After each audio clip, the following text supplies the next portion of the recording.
Permita el libre cierre de puertas.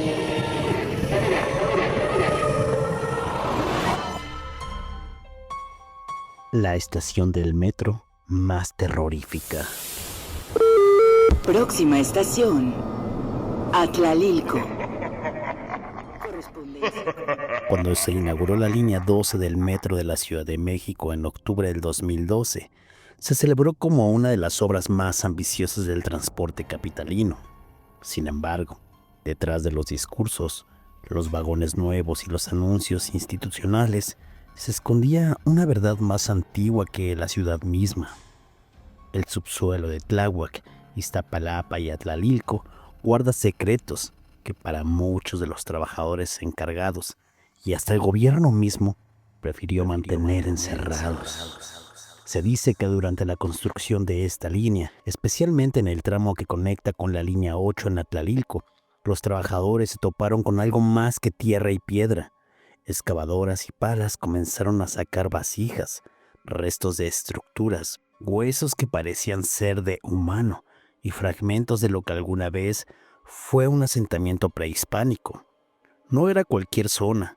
La palabra Atlalilco proviene del náhuatl y significa donde hay agua, pero también se usaba para nombrar antiguos canales, lugares sagrados y zonas de tránsito espiritual en culturas como la mexica. Lo que pocos saben y muchos prefieren callar es que varios arqueólogos de Lina advirtieron que algunos de los restos encontrados podrían pertenecer a entierros ceremoniales, es decir, ofrendas funerarias que no debían ser removidas o bien deberían ser estudiadas. Esto, evidentemente, toma tiempo a las obras en construcción porque se retrasan los tiempos de operación. Sin embargo, las obras no se detuvieron. A marchas forzadas, los túneles siguieron abriéndose entre huesos y vestigios que fueron sacados, catalogados o simplemente ignorados. Desde entonces, la estación Atlalilco ha sido señalada como un punto extraño. Es un punto bastante raro ya que es una estación bastante transitada, además de tener el transbordo más grande de todo el sistema del metro, pues tiene una distancia de 880 metros, casi 1 kilómetro. Incluso hay bandas transportadoras para que la gente no camine tanto, aunque a veces no funcionan del todo. Quienes conocen esa estación saben que tiene una atmósfera pesada, como si algo o alguien estuviera observando, como si algunas energías que se encontraban ahí fueran descubiertas y no respetadas. Y no son pocos los trabajadores del metro que aseguran que, desde que se construyó la obra, ocurren cosas que nadie le ha podido entregar una explicación. Y es que además de los trabajadores, los mismos usuarios han reportado sucesos extraños, en lo que ya consideran como la estación del metro más terrorífica del sistema de transporte colectivo metro. Próxima estación, Atlalilco. El fantasma de las piedras de Atlalilco. Durante las primeras semanas de excavación profunda en lo que hoy es la estación Atlalilco, un grupo de albañiles fue asignado a abrir uno de los túneles que conectaría con la línea 8. No era raro que en las obras se encontraran piedras, fragmentos de barro cocido o alguna que otra osamenta vieja. Pero lo que hallaron una tarde cambió el ambiente del sitio por completo. Bajo una capa de tierra húmeda aparecieron varios huesos que al parecer eran humanos, cuidadosamente dispuestos, como si formaran parte de una ofrenda. Había vasijas rotas, una máscara parcial de barro y una piedra verde que relucía entre la tierra como si aún tuviera vida. Uno de los trabajadores, Martín, fue quien la recogió. Era lisa, pesada y tenía un brillo extraño, como si lo mirara de vuelta. Alarmados, los trabajadores llamaron al encargado de la obra, pero en lugar de detener todo y reportar el hallazgo al INAH, el ingeniero les ordenó regresarlo, todo como estaba.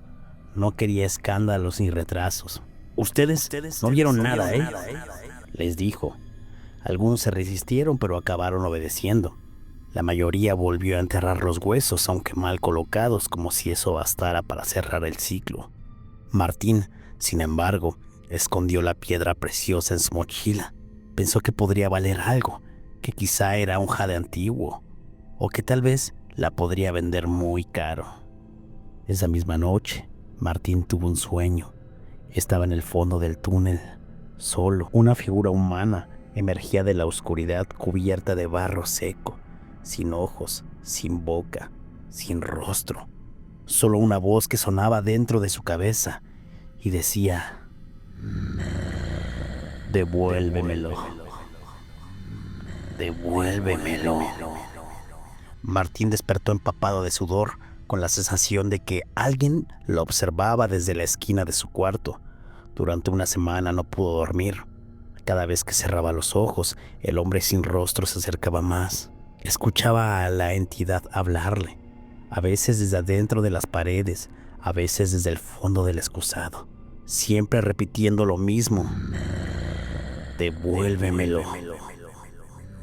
Lo peor fue cuando en uno de sus sueños vio a sus compañeros también caminando como sonámbulos por los túneles, con los ojos en blanco, repitiendo oraciones en un idioma que él no conocía, tampoco le entendía. A la semana exacta, desesperado, Martín regresó al sitio de la excavación y, sin decir nada, sacó la piedra de su mochila y la enterró nuevamente justo donde la había encontrado. Dicen que desde ese día volvió a dormir tranquilo, pero no fue el único. Otros trabajadores comenzaron a hablar de entre ellos, en voz baja, como confesando culpas. Uno había robado una vasija rota, otro un fragmento de hueso tallado. Todos, tarde o temprano, devolvieron lo que se habían llevado, y todos, sin excepción, soñaron con una entidad desconocida. Muchos dicen que era su conciencia por haber hurtado algo, pero muchos otros dicen que fueron los antiguos cuidadores de estos sitios que no quieren que les falten el respeto de esta forma y por eso exigen lo que es suyo. La niña del primer tren. Soy conductor del metro y por eso te cuento esta historia de forma anónima. Cuando Atlalilco todavía era la terminal de línea 12, antes de que se abriera toda la línea por el accidente de la misma, pues me tocaba abrir la jornada con el primer tren del día, a las 5 en punto de la mañana. No era la primera vez que hacía ese turno. Ya conocía la rutina: llegar a revisar el tren, subir a los pocos usuarios que madrugan y salir con puntualidad. Ese día, todo empezó como siempre. Encendí controles, revisé frenos y cuando dieron las 5, abrí puertas para que subiera la gente. Serían si acaso unas 10 personas, gente con sueño en silencio, cargando mochilas o termos con café. Cerré las puertas, arranqué y comenzamos el trayecto. Apenas empezamos el viaje a la siguiente estación, que era Mexicalcingo, y algo extraño me ocurrió. Escuché un golpecito en la puerta de la cabina. Volteé de reojo y vi a una niña de unos 8 o 9 años, bajita, con un vestido claro, sucio y cabello largo, cubriéndole parte del rostro. Estaba tocando con suavidad la puerta de entrada a la cabina, como si quisiera hablar conmigo. Me sacó un poco de onda. A esa hora, ¿una niña sola? Pensé que venía con su mamá. Tal vez estaba en otro asiento, pero me pareció raro que nadie la llamara o la calmara. Por protocolo yo no puedo quitar la vista del frente, así que volví la mirada al túnel, pero entonces escuché que estaban corriendo atrás de mí, es decir, en el vagón. Se oía cómo sus pasitos iban de un lado a otro, como si jugara, como si estuviera descalza. Era un sonido hueco y rápido. Y luego, silencio. Justo cuando estaba por llegar a la estación Mexicalcingo, el tren se detuvo. Todo se apagó. Las luces, el motor, hasta el ventilador. Un silencio sepulcral invadió la cabina. Fue solo un minuto, tal vez menos, pero se sintió eterno. Intenté comunicarme por radio, pero estaba muerta, sin señal, sin respuesta. De pronto, el tren volvió a la vida. Luces encendidas, tablero en verde. El motor vibró como si nada hubiera pasado. Tomé la radio de nuevo. Me respondieron desde el puesto central de control del metro, pero solo me dijeron: No tenemos registro de falla. Fue un suceso raro. Así, como si eso me explicara algo. Llegamos a Mexicalcingo. Abrí las puertas y me asomé al vagón que tenía justo detrás de mí. Había 5 personas, 6 tal vez, todos adultos, trabajadores con cara de sueño concentrados en sus cosas. Les pregunté sin rodeos: disculpen, ¿alguien vio aquí a una niña? Todos me miraron confundidos. Uno me dijo: ¿una niña? No, señor, aquí no se ha subido ningún niño. Insistí, les expliqué lo que vi. Les dije que la niña tocó mi puerta, que la escuché correr. Me miraron como si estuviera loco. Algunos se rieron nerviosos. Aquí no había ninguna niña, joven. De veras que no, me contestó otro usuario. El resto del viaje lo hice con el corazón apretado, y aunque intenté concentrarme, no pude evitar mirar al retrovisor una y otra vez, como si esperara volver a ver su carita pegada al vidrio. Desde entonces, no soy el único que ha tenido algo raro en ese tramo. Otros compañeros dicen que la han visto también. Una niña que aparece en el primer tren y que nadie más parece notar. Dicen que tal vez se sube sola o que nunca se bajó. Es una experiencia paranormal que hoy en día me aterra demasiado. El perro del diablo de Atlalilco. Durante las obras de conexión entre la línea 8 y la naciente línea 12, justo en la zona de transbordo de Atlalilco, varios trabajadores comenzaron a reportar la aparición de un perro negro, pero no uno común. Era grande, más de 1 metro al lomo, de pelaje opaco, y sus ojos amarillos que parecían arder en la oscuridad del túnel. No ladraba, solo gruñía y caminaba con una calma que helaba la sangre. Lo más extraño es que nadie sabía cómo entraba este perro. El acceso estaba cerrado con rejas metálicas y concreto en ambos extremos, sin salidas ni entradas visibles. Cada vez que alguien intentaba seguirlo, el animal simplemente desaparecía en los pasillos y entre montones de escombros que en ese entonces había en esa zona porque estaban construyendo aún. Al principio pensaron que era un perro callejero, atrapado durante la construcción de la línea 12, pero nunca encontraron rastros, ni heces, ni huellas, ni restos de comida, solo esa presencia silenciosa que aparecía siempre cerca de la medianoche. Una noche, Marco, un trabajador de mantenimiento, se quedó solo. Era su descanso, así que se sentó a comer algo en un rincón del pasillo del transbordo de Atlalilco, que aún estaba en construcción. Apenas había abierto su comida cuando escuchó un gruñido profundo. Levantó la vista y vio un perro negro muy alto. Estaba a unos 10 metros de él, mirándolo, casi sin moverse, como si lo hubiera estado esperando. Marco se congeló, tomó una piedra que estaba en el suelo y se la aventó. El perro solo se hizo a un lado en posición de ataque. Marco dice que claro escuchó que el perro habló. Por increíble que parezca, el perro le habló, pero no entendió lo que dijo. Intentó no mostrar miedo, pero sus manos le temblaban mucho. Entonces, ante sus ojos, el animal comenzó a caminar hacia atrás, retrocediendo, y comenzó a cambiar. Primero fue la postura. Las patas traseras se estiraron, el cuerpo se alargó, los huesos crujieron como ramas secas. Luego el pelaje se fue desprendiendo en mechones, revelando una piel gris, casi humana, pero cubierta de cicatrices. Lo último en cambiar fueron los ojos, que según Marco, de ser unos ojos pequeños, se convirtieron en unos ojos humanos. El ser, ya de pie, lo observó en silencio por unos segundos y luego se escondió entre los escombros, justo detrás de unas láminas oxidadas que nadie se atrevía a mover. La persona se le quedaba viendo. Incluso Marco dice que se empezó a reír, a burlar de él. Marco corrió, dejó su comida tirada. Fue con sus compañeros que lo vieron muy espantado. Al preguntarle qué le había pasado, Marco no podía hablar. Estaba blanco, no podía emitir palabras. Lo sentaron. Le preguntaron al líder de la cuadrilla si llamaban a una ambulancia, pero les dijo que esperaran, ya que Marco poco a poco fue cobrando el sentido. Y ahí fue donde les contó la historia. Sus compañeros fueron a donde Marco se había sentado para comer, casi a la mitad del túnel, pero no vieron nada, solo la comida tirada de Marco. Uno de los trabajadores miró hacia unas piedras de la obra y parecía como si hubieran querido encender una fogata. Incluso, dicen, había pedazos de carbón, pero evidentemente eso no estaba permitido.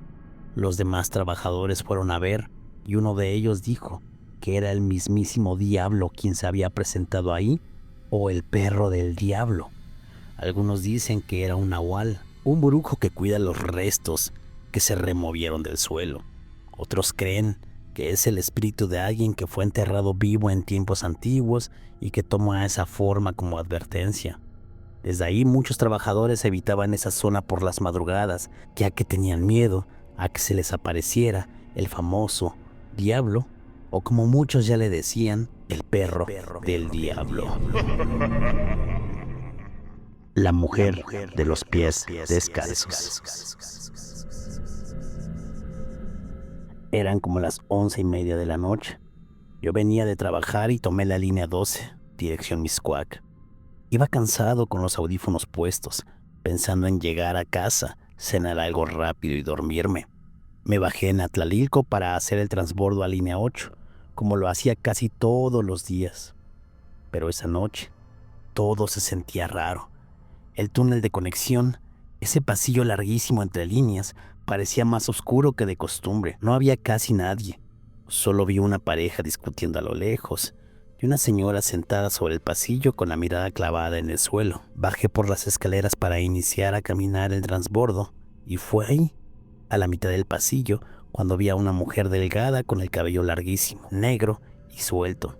Iba vestida con una especie de manta blanca, sucia, casi gris por el polvo, pero lo que más me sacó de onda fueron sus pies. Iba descalza. Caminaba delante de mí y muy despacio, pero había algo en su forma de andar que no era normal. No hacía ningún sonido, y te juro por Dios que parecía que no tocaba el piso. Pensé que solo era mi cansancio, pero al mismo tiempo mi instinto me hizo detener. Pensé en regresarme, en cambiar de dirección, porque justo en el pasillo no iba nada de gente.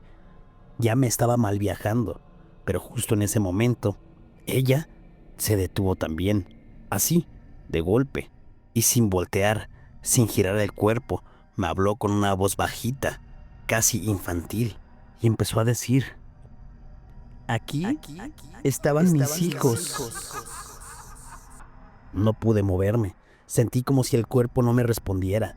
La mujer comenzó a girarse lentamente, y cuando por fin me enfrentó, sentí que me iba a desmayar.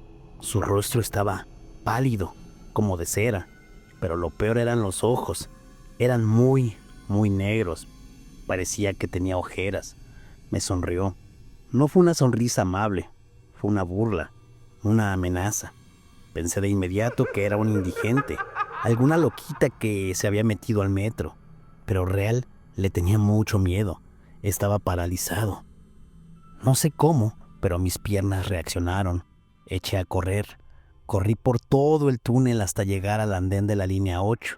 No había nadie, solo las luces tenues de esa estación. Había un policía en el andén que al verme llegar corriendo con su silbato llamó mi atención y me dijo que si todo estaba bien, que de quién venía corriendo. Le dije que había una mujer a la mitad del pasillo molestando a la gente. Él, de inmediato, le pidió a uno de sus compañeros policías que lo acompañara. Entonces yo vi cómo caminaron para ver a la mitad del pasillo. A la distancia que se fueron yo aún los podía ver. Me voltearon a ver de lejos y me dijeron que no había nada. Caminé hacia donde estaban los policías y en efecto, ya no había nadie. Les describí a la persona. Los policías se miraron entre ellos. Les dije que qué pasaba. Uno de ellos me dijo: pues mira, yo no sé si creas en estas cosas de fantasmas, pero seguido nos reportan a una mujer a la mitad de este pasillo. Y sí, parece una mujer que está como loquita, parece de la calle. Pensamos que es uno de los indigentes que están en la parte de afuera, pero cuando revisamos aquí en este pasillo, ya no hay nadie. Ya nos han reportado a esta entidad, pero mejor ni moverle, joven. Mejor ya váyase a su casa, llegue con bien. Yo me quedé helado con la información. Entonces, pensé, ¿es posible que yo haya visto a este fantasma? No lo sé, pero lo que vi aquella noche no me dejó dormir por días. Ahora, al pasar en ese transbordo, espero a que vaya más gente a mi lado. No quiero volver a ser espantado por esta entidad que se aparece en el transbordo de la línea 12 en Atlalilco. La mujer que desapareció en la cinta transportadora. Te juro que esto se lo he contado a muy poquitas personas. No porque no me atreva, sino porque cada vez que lo revivo en mi cabeza, me siento igual que esa noche, confundido, con miedo, como si algo se me hubiera pegado en la piel. Era un lunes, como a las 11:45 de la noche. Como a las 11:45 de la noche, yo venía del trabajo y llegué a Tlalilco, como siempre, para hacer el transbordo de la línea 8 a la línea 12. Ese pasillo largo donde están las cintas transportadoras. Ya saben cuál. Ese que parece eterno cuando vas solo. Había muy poca gente. Recuerdo que solo vi a un señor caminando ya muy adelante de mí y una señora ya de unos 60 años caminando como a unos 5 metros de mí. Venía con una bolsa grande. Parecía ser una comerciante. Yo caminaba normal con el teléfono en la mano, escuchando música, hasta que escuché una voz suave, casi susurrando detrás de mí. Disculpe, ¿me puedes decir la hora? Me detuve, volteé y era una chava como de unos 32 años. Era muy extraña, muy joven, de piel blanca, vestida de una forma que no tenía sentido. Llevaba un vestido largo color hueso, lleno de encajes antiguos, como si fuera de otra época. No traía mochila, ni bolsa, ni celular, nada. Hasta yo pensé que venía de alguna obra de teatro o alguna fiesta de disfraces, pero ¿en lunes? ¿Una fiesta o una obra? Qué raro, ¿no? Le dije la hora, 11:45, algo así me acuerdo. Me dio una ligera sonrisa, como si ya supiera la respuesta, y siguió caminando frente a mí, con un paso lento. Así fue cuando se subió a la cinta transportadora del transbordo. Yo iba detrás de ella a unos metros y la veía avanzar. Todo parecía normal. Fue ahí cuando agaché mi cabeza al celular y empecé a cuestionarme de dónde venía esta chica tan rara. Volteé hacia enfrente y de la nada ya no estaba.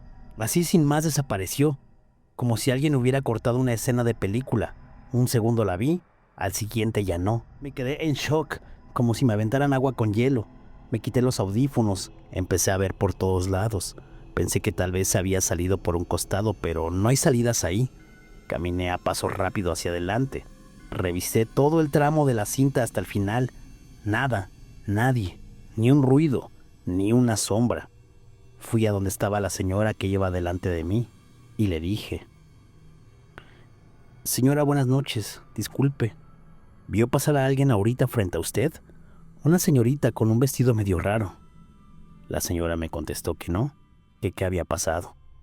Le dije que le acababa de dar la hora, pero de repente desapareció. La señora me dijo que mejor me persinara porque ahí en ese paso se ven muchas cosas, que a ella una vez le tocó ver a una bruja caminando por el pasillo, que se dio cuenta porque era una viejita que a pesar de su edad iba cargando un costal como si fuera una persona joven y que sin más ni más desapareció al dar vuelta para entrar a la estación. Eso me dio más miedo. Ya no quise preguntar más. Cuando llegué a mi casa le conté a mi novia lo que había pasado y el papá de mi novia trabajó en esa obra. Y cuando le contó a su papá mi experiencia, el señor me dijo: dicen que ahí, justo en ese tramo, encontraron el entierro de una mujer importante. La sacaron con todo y vestido. Desde entonces, esa aparición se hace presente, buscando algo o alguien. Yo me quedé aún más helado de lo que ya estaba porque yo vi a esa mujer rondando por el pasillo. Por eso cada vez que paso por ahí camino rápido sin mirar a los lados. Pero a veces cuando paso por esa cinta transportadora, siento que alguien me sigue de cerca y que en cualquier momento me va a preguntar la hora. Así que tengan cuidado, no se detengan en ese tramo o les puede pasar una experiencia similar a la mía. Si esta historia te gustó, por favor compártela. Déjame un comentario. Aún me faltan más historias de esta estación, así que espera la parte 2. ¿Te ha pasado algo en esta estación? Yo soy el tío Taku y nos vemos en el próximo video.